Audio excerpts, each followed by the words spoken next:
Amén.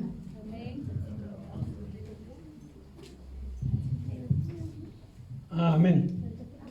Que Dios me los bendiga grandemente a cada uno de ustedes, hermanos, hermanas, y a todos aquellos que quizás, bueno, nos puedan ver o oír a través de las redes sociales también. Y sobre todo darle saludos a todos aquellos que están todavía lejanos de aquí, de nosotros, como es Gedi, todavía está por allí, por el país. Que Dios me la bendiga mucho y la proteja. También Magali todavía está por allí también. Que los proteja grandemente el Señor, como siempre decimos, ¿cierto? Y eso deseamos. Mire, estuvimos hablando primeramente del poder de Dios, que sabíamos que era la gracia.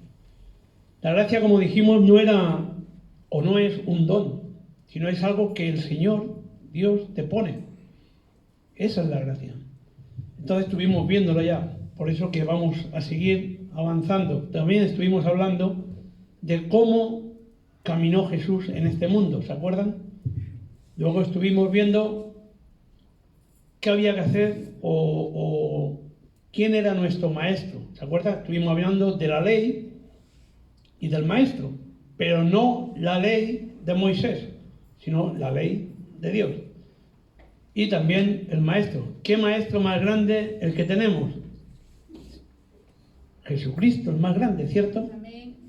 Entonces, Él es el que te enseña, Él es el que nos enseña. Y entonces, como decíamos, estábamos aprendiendo a crecer. Y para crecer habían tres cosas, ¿cierto? La primera, la estuvimos viendo, que era tener un programa de estudio de la palabra, de la Biblia, ¿cierto? O sea, teníamos que hacer, algo para que pudiéramos intentar de leer cada día, o un programa de estudio que se adecue a lo que uno hace o tiene, si está trabajando, si no está trabajando, en fin, hacerse un estudio uno. ¿Para qué? Para crecer, como decimos, porque a través de la palabra se aprende, crece. Ese es nuestro gran maestro, el Señor. Entonces, como decíamos, no se nos antojó a nosotros, por ejemplo, cuando uno llega al Evangelio, decirle, no, es que tú tienes que leer 7 veces el Nuevo Testamento, porque así lo pone en la palabra. No, eso no está en la palabra, no lo pone. Pero nos han enseñado así y nos ha servido de mucho. ¿Por qué? Porque si leemos el Nuevo Testamento, y más si lo leemos 7 veces, ahí es donde se aprende a conocer a Cristo.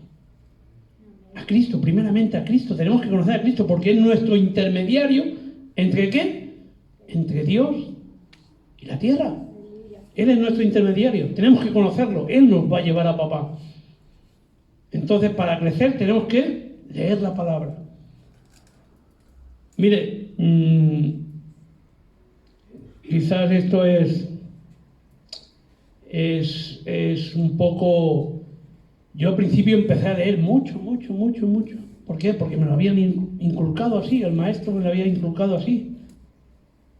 Y entonces llegó un momento que se te va revelando la palabra. O sea, al principio no entendía ni jota, nada, absolutamente nada. Pero poco a poco fui aprendiendo. ¿Qué quiere decir? Que estaba leyendo, atento, estaban todas, veníamos, como dijimos en la segunda cosa que hay que hacer también. Entonces, es importante la palabra.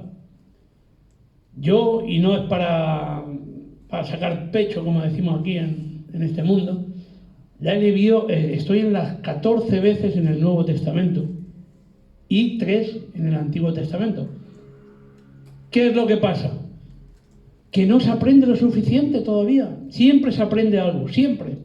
Por eso es tan importante seguir leyendo, seguir creciendo, como vamos a ver hoy, seguir creciendo.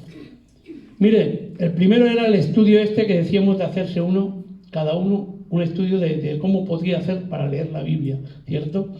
Luego el segundo era, si se acuerdan, asistir a todos los eventos de la iglesia, si se puede. discipulados, oración, intersección, cultos generales, por supuesto. O sea, importantísimo para crecer. Esa era la segunda base. Y hoy íbamos a ver la tercera, que es la tercera parte, ¿cierto? Hoy vamos a ver cómo crecer. También es muy importante para crecer, es conocer a tus, dijéramos, estudiantes o discípulos, porque muchas veces los tendremos, o los tendrán también.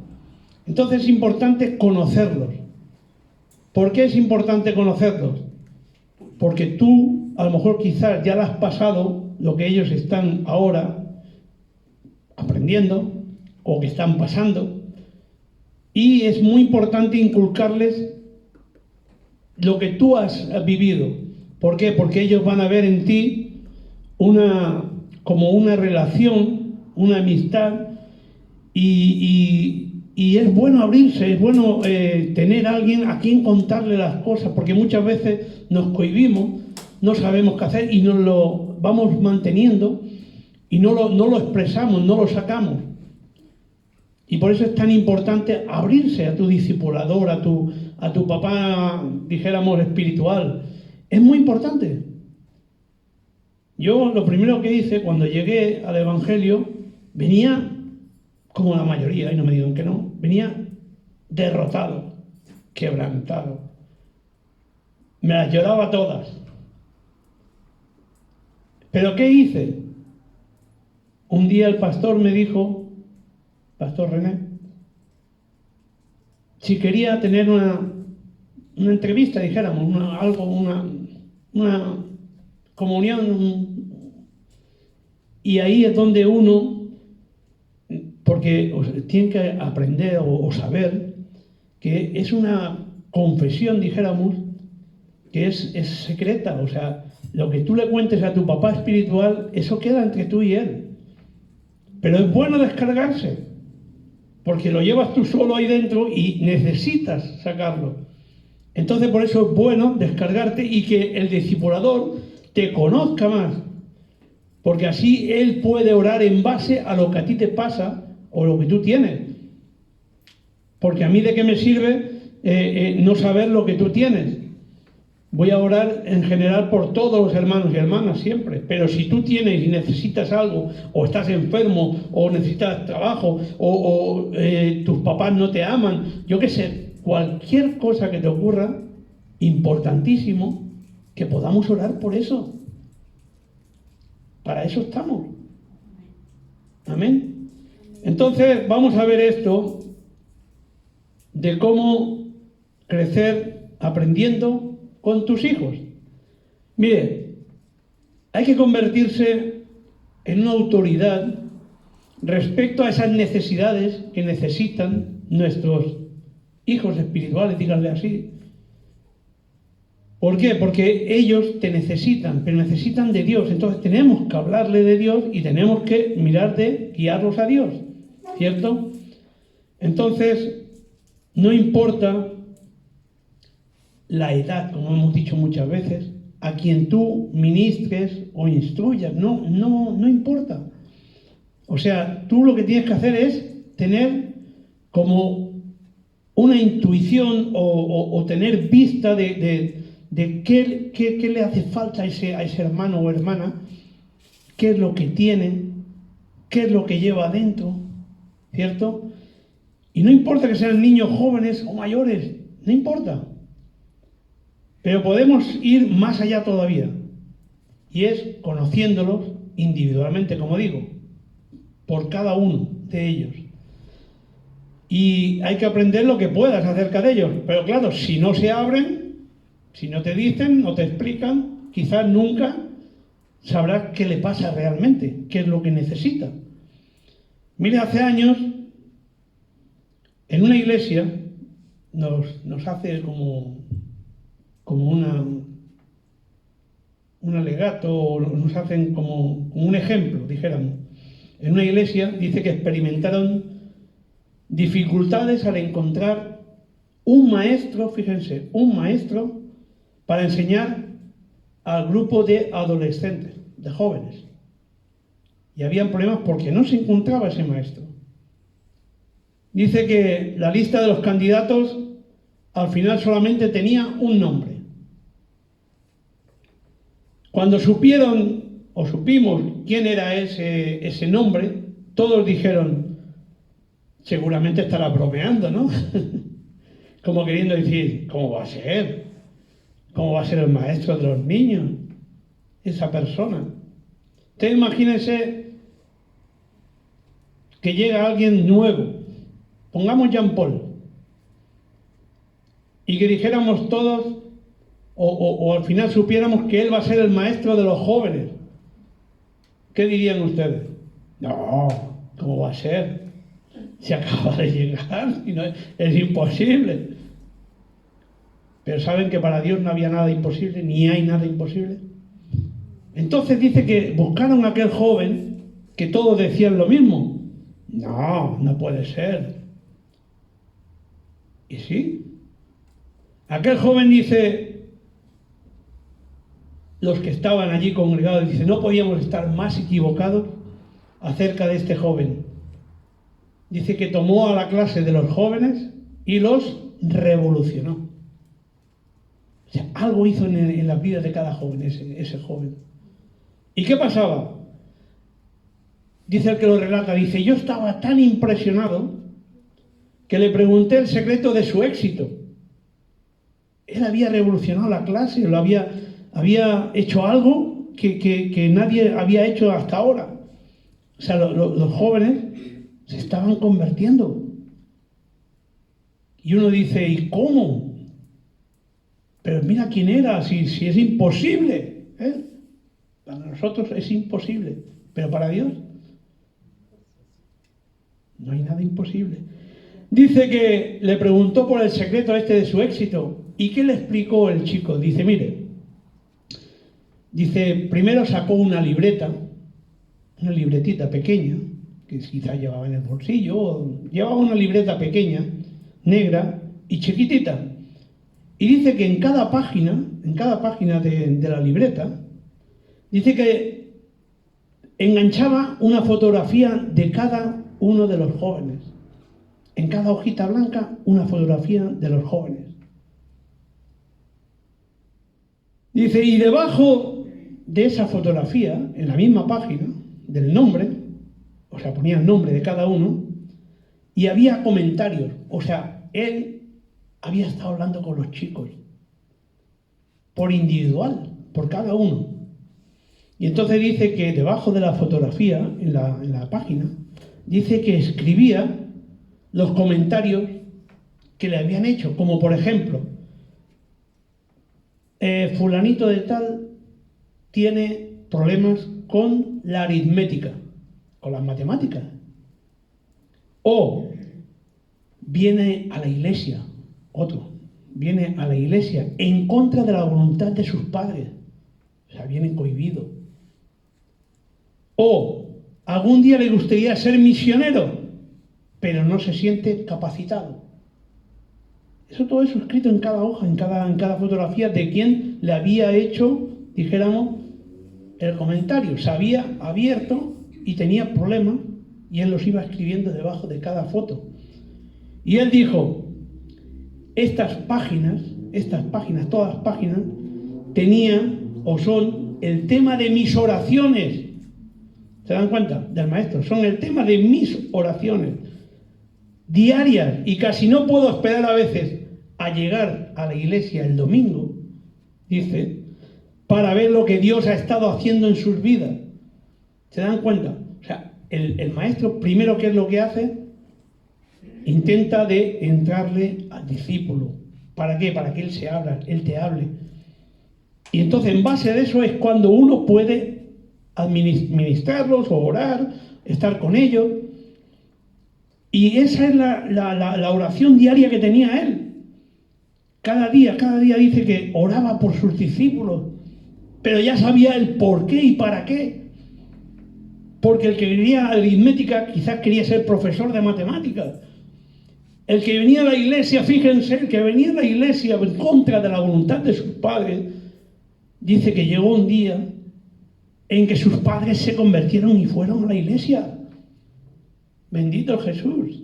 Y luego también, como decíamos, dice que había estado uno que quería ser misionero, pero no se sentía capacitado. O sea, se dan cuenta todos los temas que hay para poder orar por tus discípulos. Es según en base de lo que... Porque nadie tiene los mismos problemas, nadie. Y eso es importante.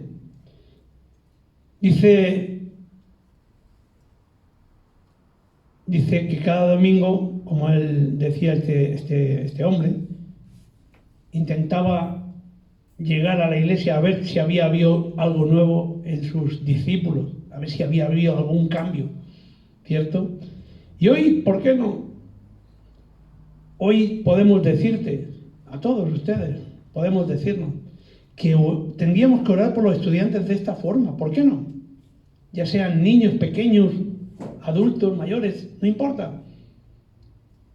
Cuando tú tengas un hijo, es que es un hijo espiritual que está aprendiendo, cuando tú lo ministras, cuando tú le das discipulado, es importante conocerlo. Porque después de ministrarlo, de enseñarle, el maestro puede orar por él, que es lo importante. Pero déjame hacerte una advertencia también, de alguien que es más maduro que yo. Dice que a medida que trabajamos con las personas, siempre recuerden que las etiquetas no mienten. ¿Qué quiero decir con esto?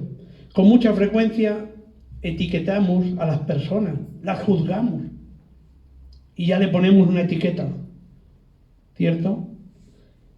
Por ejemplo, ella o él nunca habla, siempre está callado, o no participa de los programas, no hace nada en la iglesia, o él sigue siendo un problemático. ¿Cuántas veces lo hemos dicho? Él sigue siendo un problemático. Estamos poniéndole etiquetas ya a la gente. A gente que pueden ser útiles, siervos útiles, como lo vamos a ver. Nunca cuelgues una etiqueta, como digo, como esta en el cuello de nadie. Porque tú no sabes lo que esa persona, de dónde viene, ni qué ha padecido, ni a dónde va. ¿Qué puede ser esta persona el día de mañana? Los muchachos, dice, con suficiente energía y creativa para meterse en problemas son los que pueden tener suficiente impulso. ¿Para qué?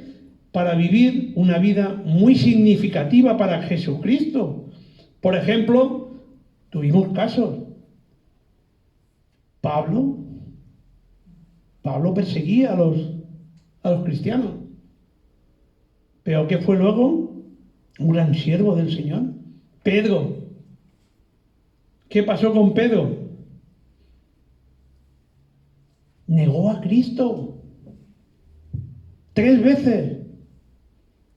¿Y por eso lo etiquetaron? No. Fue un grandísimo siervo después. Por eso no hay que poner etiquetas, porque tú no sabes lo que ha pasado a esa persona, ni dónde va a llegar, porque Cristo a lo mejor lo va a usar grandemente. No juzguemos a nadie por las apariencias, como digo. Y vamos a ver todo esto en la dimensión física. Primero física. ¿Existe algo en la dimensión física de tu vida? Estamos hablando de todos nosotros. Por la cual, en obediencia a Cristo, tú quizás no tengas el control adecuado. Vamos a analizarlo. La dimensión física es el área que los cristianos evangélicos descuidamos con más frecuencia. ¿Por qué? Porque somos muy dados a negar nuestra humanidad. Como consecuencia, siempre estamos prostituyendo al cuerpo. Y no malentiendan, claro. Estamos hablando de darle todos los deleites, todos los deseos de la carne. Siempre estamos dispuestos a lo que el mundo nos da. Siempre estamos dispuestos. O sea, estamos vendiendo nuestro cuerpo a las debilidades que tenemos, por cierto, también, y le damos todo lo que el cuerpo nos pide, ¿cierto? Aunque igual te puedo decir que hay esperanza para el físico como para el alma. La Biblia está tan llena, esto es la palabra, nuestra palabra, la Biblia, está tan llena de esta enseñanza que es asombroso que no nos percatemos de ella. Porque si quiere conocer, ustedes, yo, si queremos conocer las áreas de tu vida cristiana que necesitan más ayuda, área cristiana que necesita más ayuda, está hablándonos de qué, de las debilidades, de todo aquello que uno no quisiera tener, pero lo tiene, no se ha deshecho, no deja las cargas a Cristo y seguimos con ellas. Pero la Biblia nos enseña y nos ayuda.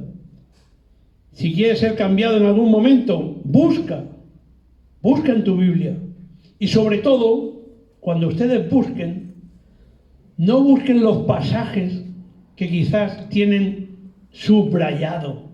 ¿Por qué? Porque mira, un día me dijeron, me gusta este versículo, me gusta este otro. Pero subrayamos lo que nos gusta. Pero lean toda la palabra, porque hablamos mucho de tener mucha espiritualidad, ¿cierto? Y mucha plenitud en el Espíritu Santo. Por lo tanto, es fascinante ver cuáles áreas de nuestra vida tendemos a aplicar este concepto y en cuáles áreas casi siempre lo evitamos. O sea, si tú lees la Biblia, léela toda, porque ella te va a ayudar a todo. Todas las preguntas, todo lo que tú necesitas está en la palabra. Es Cristo.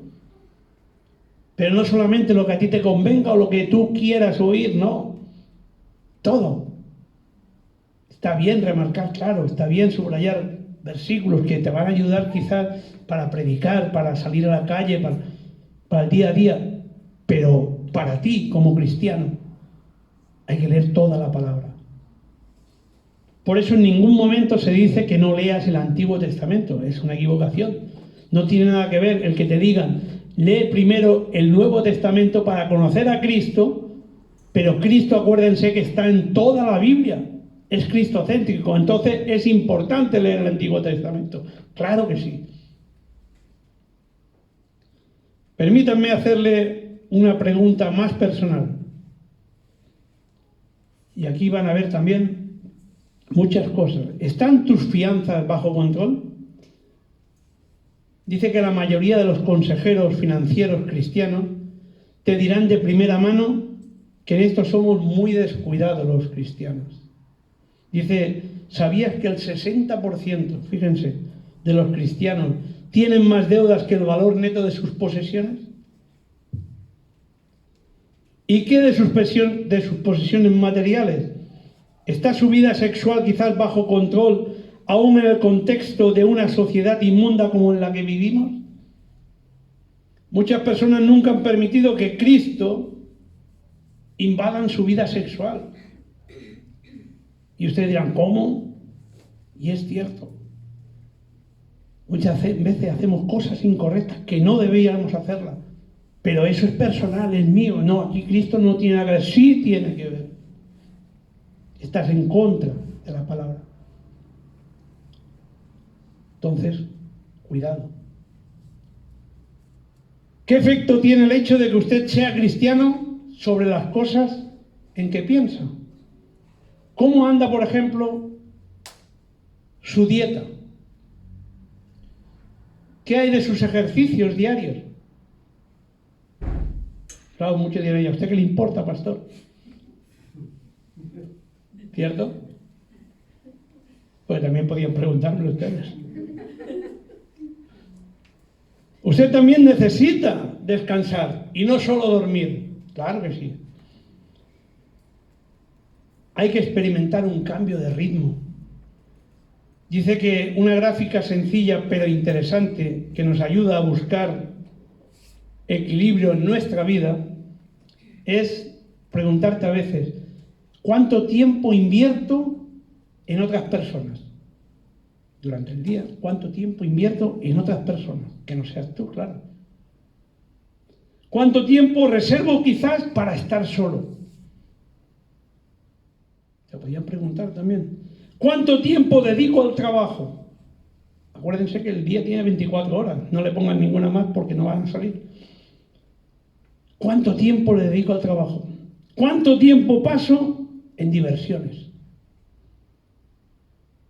Por eso, si se dan cuenta, todo esto tiene un porqué.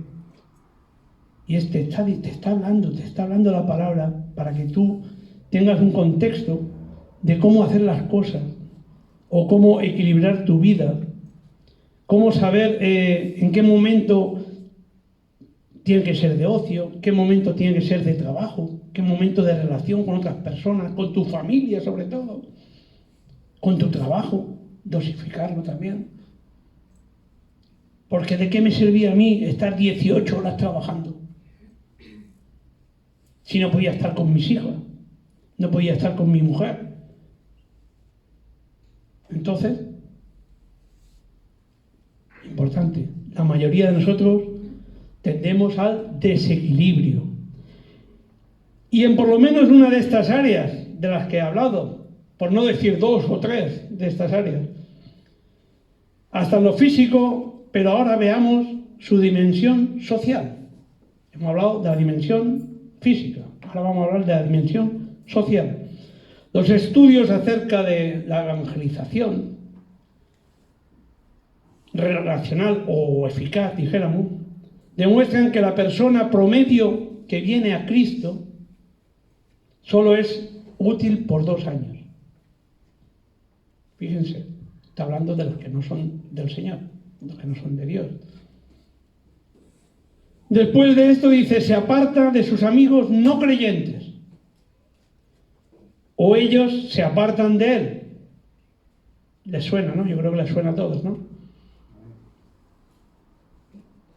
Fíjense, o tú te apartas de ellos, o ellos se apartan de ti. Y dice, por lo general sucede lo primero, o sea, tú te apartas de ellos, porque cada día recibes más del Señor y no te agrada lo que están haciendo tus amigos. Y poco a poco los vas dejando. Estos son los hijos de Dios. Y esto ya no es del promedio de 2 años que se apartan, sino los que permanecen. ¿Conoces a personas perdidas? No sé si ustedes conocerán a alguien que esté perdido. Usted dirá, bueno, yo soy un predicador, por ejemplo. ¿Cierto? Pero ¿saben qué? Eso no te excusa de ser un cristiano. Intenta ser alguien más que la posición que ocupa. Muchas veces tenemos una posición en la iglesia y ya no nos preocupa nada. Ya como que te acomodas, como decíamos, no quieres aprender, que es la base del estudio, cómo poder aprender, cómo crecer. Dice, y no permitas que esto te sirva de obstáculo, tu ministerio o tu relación en lo que estás trabajando en la iglesia, que no te sirva de obstáculo. ¿Para qué? Para ser un cristiano. Un cristiano que tengas una buena relación con la gente, con la familia, con el hogar, con el trabajo, incluso con la iglesia. Intenta ser una persona. Así que te invito a pensar acerca de cómo, ya no actuar, sino interactuar más todavía con tus amistades, por ejemplo, con tus conocidos, y ver qué puede hacer Dios con nuestras relaciones. Porque es importante con quién te relacionas, ¿cierto? ¿Y qué hay de tener amigos de diferentes edades? ¿Conoces, por ejemplo, a niños pequeños, si tú eres mayor? ¿Conoces a niños pequeños? Claro que los conocemos, ¿no? Es decir, los conoces realmente de manera que te digan, ¿qué pasa, tío? O alguna cosa de estas, ¿sabes? Que ellos creen que tú tienes lo máximo, tú eres el máximo. Quizás conozcas a niños así. O conoces a algunos adolescentes también, quizás. La mayoría de nosotros quizás les tenemos como respeto, como pánico a los jóvenes ya, porque uno sabe a lo mejor por dónde cogerlos ya. ¿Se dan cuenta de lo importante que es tener una relación con ellos? Saber cómo actuar con ellos. Muy importante, porque si no, se van a mofar de ti, como decimos aquí, se van a reír de ti, porque van a seguir haciendo cosas incorrectas, cosas que no deben, cosas que van en contra de la palabra y el conocimiento de Dios. Y tenemos que instruirlos nosotros a ellos. Esa es nuestra parte. Por último, quizás usted se pregunta, ¿y cómo me va en todo esto que hemos hablado? ¿Cómo me va? Recuerde que una vida que no es examinada, que tú te preguntes cómo me va y no es examinada, no vale la pena vivirse. Por ejemplo, hay un ejemplo de una niña pequeña, una niña pequeñita. Le dijo un día a su padre, que era pastor: papi, ¿por qué las personas mayores no crecen? Ya lo estaba preguntando un niño. Y él veía que los niños crecían, pero los mayores no crecían. Y le preguntaba: papi, ¿y por qué los mayores no crecen? Normal, una pregunta normal de niño, ¿cierto? Y quedó eso allí, pero mucho después de que la niña se había ido,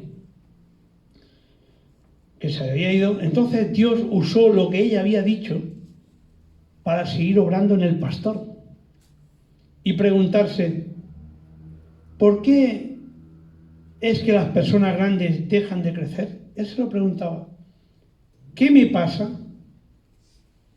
Pero ahí ya vemos que estaba pensando espiritualmente. No crecer a lo ancho, ni a lo largo, ni alto, ¿no? ¿Por qué no crecen las personas? ¿Qué me pasa? ¿Por qué dejan de crecer los maestros en la iglesia? Frecuentemente así es.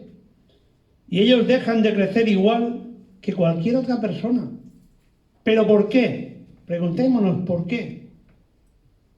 Y esto representa un peligro para todos los maestros. Porque si uno multiplica 0 por cualquier número, el que sea, grande, pequeño, como sea, si 0 multiplicado por otro número, ¿qué nos da? ¿Qué resultado es? 0. Después de todo, la experiencia no siempre hará de ti una mejor persona. De hecho, al revés, tiende a tenerte o a hacerte peor, al querer tú ser más. ¿Te acuerdas de esa prédica que hicimos también? Uno tiene que ser como es, no aparentar más, no querer ser más que otros. No, si ese no tiene nada que ver conmigo. No. Ese puede ser usado más grandemente que tú. Es más, ya lo está haciendo, porque tú lo estás juzgando. Tú eres peor que él ya. La amenaza más grande que un buen maestro enfrenta es la satisfacción de preguntarse continuamente: ¿cómo puedo mejorar? Y la amenaza más grande a tu ministerio, ¿cuál es? La amenaza más grande del ministerio que uno le pone es su propio ministerio. El querer aparentar. No, me han hecho maestro, me han hecho pastor. ¡Wow! ¡Qué grande! ¿Saben que eso es una amenaza para tu vida? Si no haces lo correcto. Si tú eres el buen pastor, tú guías a las ovejas y te basas en la palabra, amén. Pero lo incorrecto y lo peor que pueda pasar es que tú te lo creas, que te las creas todas, que sabes más que nadie. Y ahí estás equivocado totalmente.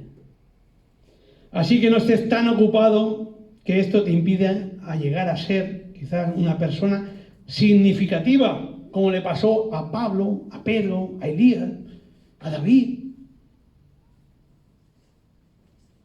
No dudes en reevaluar lo que estás haciendo y preguntarte, Señor, ¿cómo voy a la luz de lo que tú quieres que yo sea? Aleluya. Pregúntale. ¿Cómo quieres tú, Señor, que yo sea esa luz para llegar a donde tú quieres que yo vaya? Que se haga tu voluntad. Como toda evaluación o examen, porque estamos hablando del maestro, de cualquier examen, como maestro, debe basarse en 3 preguntas. Y vamos a ver cuáles. Primero, ¿cuáles son mis puntos fuertes en tu ministerio? ¿Cuáles son tus puntos fuertes? Pregúntatelo. Pero también en la segunda pregunta, también pregúntate, ¿cuáles son mis debilidades? Y la tercera, ¿qué es lo que tengo que cambiar? Ah, amigo, ¿qué es lo que tengo que cambiar? Y recuerda que el proceso para cambiar y alterar y cambiar tus hábitos es no permanecer en ellos. ¿Cómo? ¿Por qué? Porque si haces algo una vez, tú eres capaz de hacerlo 2 veces. Y si tú eres capaz de hacerlo 2 veces, lo puedes hacer 3 veces. Y yo te digo que cuando llegues a la tercera, eso es un hábito que ya es difícil de sacar. Muy difícil de sacar. Habrás comenzado a crear un hábito. Ya cuando anidamos, le damos comida y crece dentro de ti. ¿Te acuerdan? Hoy día hay muchos pedestales vacíos. Los niños, ellos no están buscando un maestro perfecto, porque no lo hay. Maestro perfecto no lo hay. Hubo uno y sigue siendo el maestro, y es Cristo, el único. Perfecto no hay ninguno más. Sino que buscan un maestro que sea honesto, que esté creciendo. No obstante, para muchos de ellos siguen los pedestales estando vacíos. En la actualidad, en nuestra tierra, está repleta de jóvenes, ¿cierto?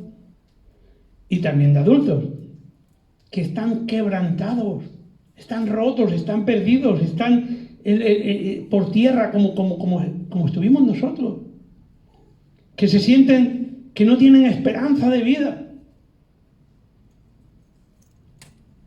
Quizás por el alcohol, la droga, la prostitución, la idolatría.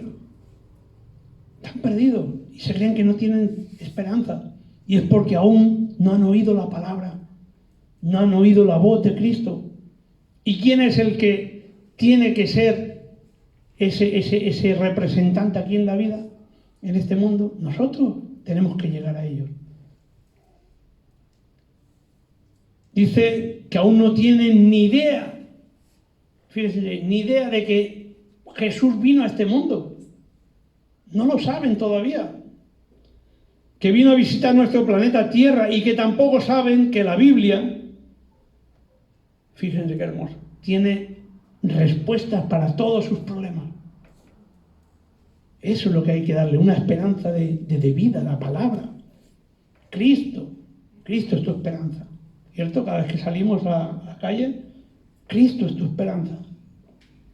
Sea la edad, no importa la edad que sea.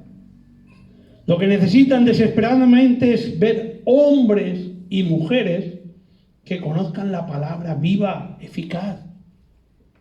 Gente que les hable, que les instruya, que les comunique que hay una esperanza, que es Cristo. Eso es lo que necesitan. Que sean estudiantes constantes de este libro. O sea, se dan cuenta lo importante que es decir, yo estoy aprendiendo, soy un estudiante. Aunque seas profesor, aunque seas maestro, estés discipulando. Pero yo soy un estudiante, estoy creciendo. Porque cada día se te revelan más cosas. Tú eres un estudiante. Y se dejen llevar de él para madurar y así odiar. Ojo, cuidado. Odiar lo que Dios odia. ¿Y qué odia Dios? El pecado. Ya sabemos que es malo, pero el pecado, Dios, acuérdense, tuvo que apartarse de su propio Hijo por culpa del pecado. Odia el pecado. Y el pecado, pero también amar lo que Dios ama. ¿Y qué es lo que Dios ama? El pecador. Al pecador. Al pecador que se arrepiente. Que dice, me arrepiento completamente. Se humilla delante de Dios y pide perdón. A ese lo ama. Por eso hay una esperanza para todos ellos. ¿Se dan cuenta? Y a medida que ellos mismos hagan suya esa verdad y comience a transformarles, porque es cuando empieza la transformación, ¿cierto? En ellos hará un impacto en la sociedad de este mundo. Y este es el propósito de esta enseñanza, de todo lo que hemos ido viendo. Este es el propósito de esa ley y de ese maestro que tenemos, esa ley de Dios y ese maestro que tenemos, que es Cristo.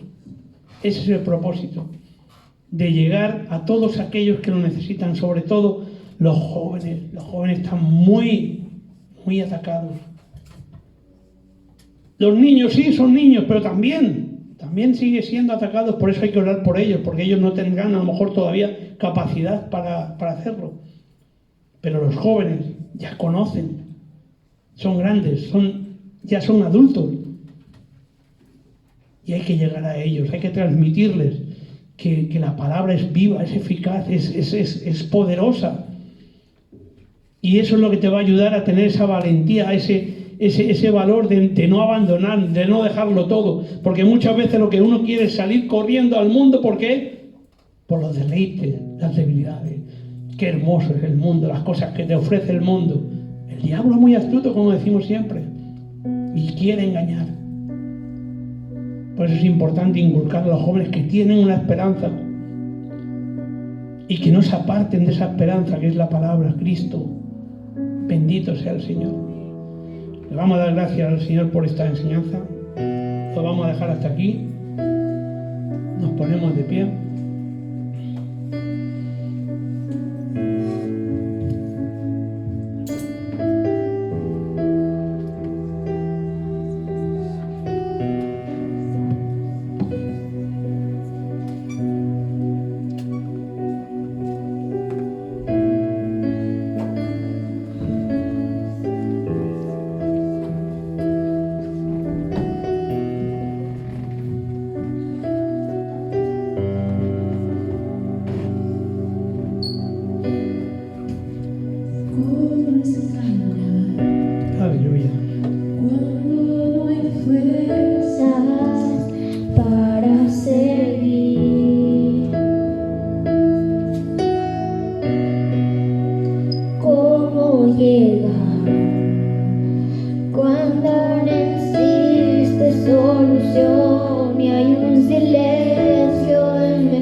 cuando se te revela la palabra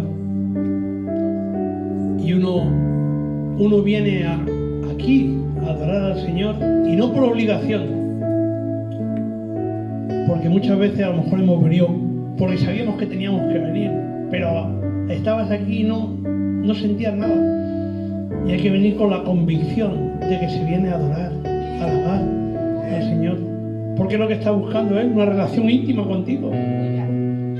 Él quiere conocerte, Él sabe de ti, pero quiere que tú te abras, que tú hables con Él. ¿Se dan cuenta de lo importante que es esto? Yo hoy me voy a convertir un poco en joven. Ya lo soy, pero un poco más joven. Y les voy a pedir que estén orando, porque se me ha presentado una oportunidad para trabajar. Yo he firmado el contrato ya. Pero claro, ese trabajo tiene que cuajar, no es fácil. Pero yo sé que el Señor me va a ayudar. Y por eso les pido que estén orando también. Porque también lo necesito. O sea, no se crean que yo soy más que nadie, ¿no? Por eso dice, orad unos por otros. Hay que abrirse. Yo me abro a ustedes. Ustedes tienen que abrirse con su papá espiritual, con su discipulador, con su quizás pastor, con quien sea, pero ábranse. Amén. Ya vamos a ofrendar como Él se merece. Gracias, Señor Papá. Gracias por toda tu misericordia, por todos tus beneficios, por todas tus promesas, por todo lo que nos das, Padre, porque eres tú nuestro proveedor, Padre. Gracias te damos por esas puertas que tú nos abres muchas veces, Dios, y que siempre has estado ahí, siempre estás pendiente de tus hijos, Padre. Por eso te doy gracias, Señor, por proveernos de todo ello, Dios. Y te pido que seas tú que pongas sus corazones agradecidos, Dios, de poder ofrendarte para seguir en este local, seguir con todos los hermanos reunidos, Dios, y que podamos seguir unánimes, Señor, clamando todos unánimes que tú eres Jesucristo, el Señor, Dios. Por eso te queremos ofrendar, Señor, con un corazón agradecido, grandemente agradecido, Padre, por lo que tú nos das. Todo aquello que podamos, Señor, en el nombre poderoso tuyo de Jesús. Gracias en el nombre del Padre, del Hijo y del Espíritu Santo. Amén. Pueden ofrendar.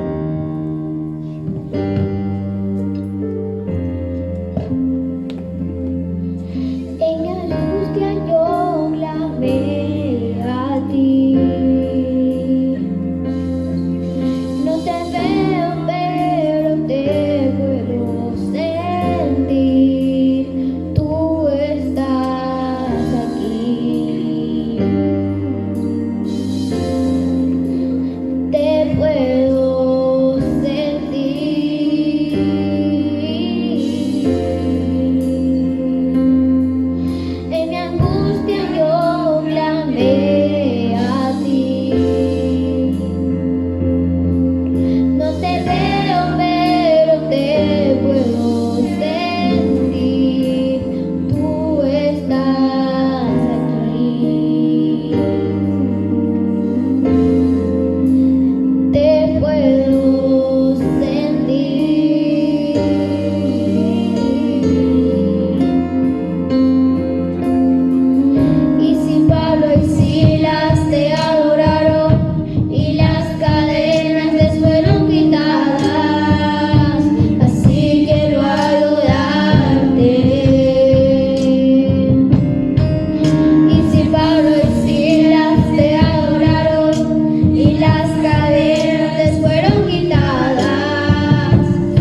nuestro Rey. Aleluya.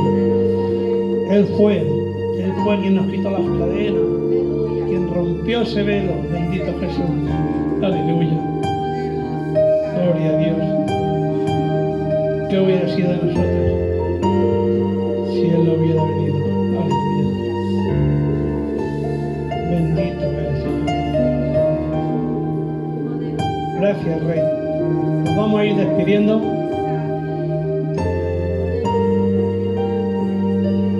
Y cómo no, darle gracias al Señor primeramente. Aleluya. Gracias, Señor, por toda tu misericordia, Dios. Gracias por todo lo que nos has dado, por todo lo que tú nos hablas cada día, Dios. Queremos más de ti, Señor. Queremos que tú crezcas para que nosotros menguemos, Dios. Que seas tú más en nuestras vidas, Dios. Que levantes a esos ministerios, Dios, esos ministros, Señor, esos dones que necesitamos en la iglesia, pero que sean para ti, Padre. Que no sean para su ego, Dios, que sean para ti todo, Padre.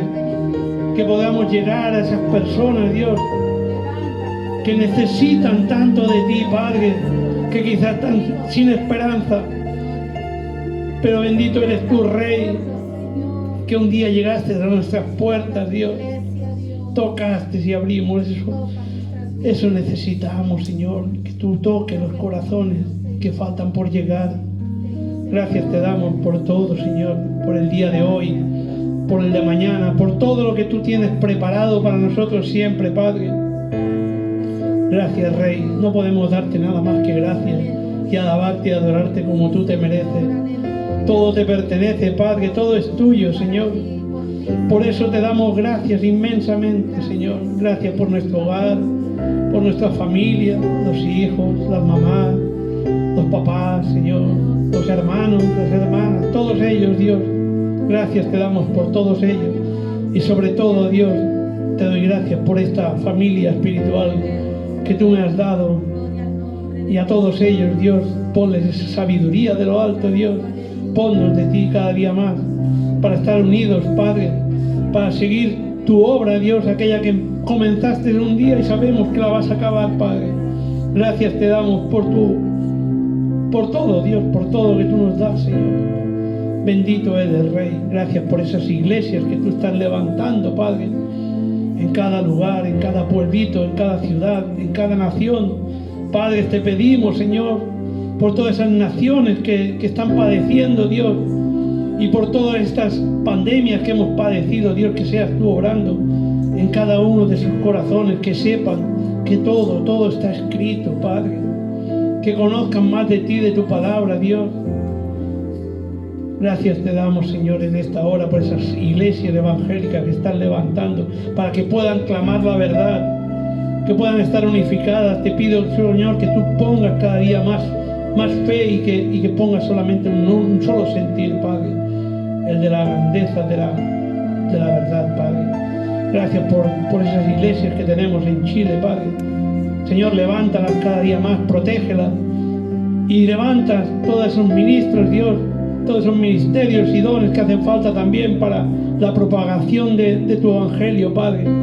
Gracias te damos por el pastor Moy, por la pastora Jadacha, Dios. Sigues proveyéndolo de sabiduría, Dios, de lo alto también. Que tú sigas instruyéndolos, Dios, y enseñándoles cada día más, Señor. Gracias te damos por todos ellos, Dios. Y nos despedimos de aquí y bendice, Señor, bendice a cada hermano, cada hermana que estamos aquí hoy en este lugar. Y a todos aquellos que no han podido venir, bendícelos también, Padre. A todos nuestros hermanos y hermanas, Dios. Y sigue agregando a todos aquellos que faltan por llegar, Padre. Gracias te damos en el día de hoy, en el nombre del Padre, del Hijo y del Espíritu Santo. Reciban la bendición. Aleluya. Gloria a Dios.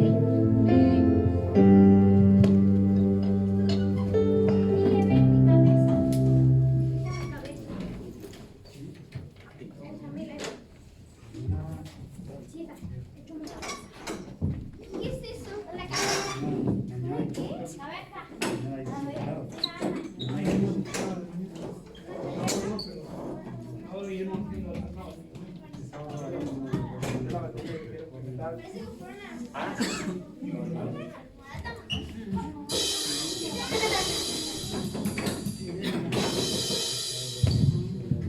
Amén. Perdón, hermanos, que tenemos que decirlo porque es importante que lo sepan. Mañana habrá discipulado aquí en el local a las 8 de la tarde, como siempre lo habíamos hecho y lo seguirá haciendo el pastor.